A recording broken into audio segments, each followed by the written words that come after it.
So my 90-second future of the world is, you got it. I think what we'll see, and the patterns are even set, I think we'll see a shift where the focus will be on the service that's being provided to the individual.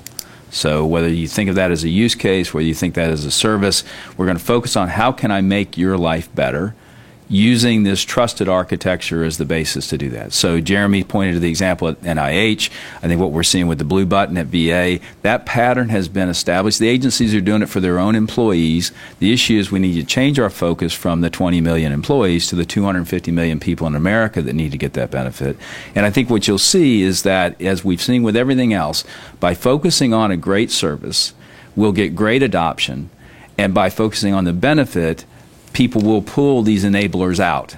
We don't have to push the enablers. We need to push the benefit. We need to offer up the benefit. And I think we'll see that shift.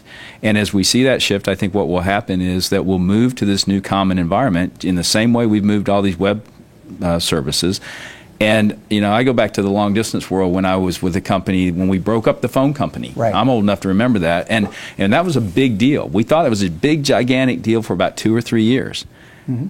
My kids have no idea what I'm talking about, right? Because you just make a phone call, right? And I think we're going to do that same thing. We'll go through this great big childbirth, and then we'll use these trusted credentials in a trusted architecture, and people will look back and go, what was a password? And what was the big deal? So I think when we shift that focus, when we get leadership to align around the platform, the framework that's already there, with what FICAM's done, with what they've done in the Federal Enterprise Architecture, with what Jeremy's doing, with what private companies are doing. The framework is there. We just have to get moving. Yeah.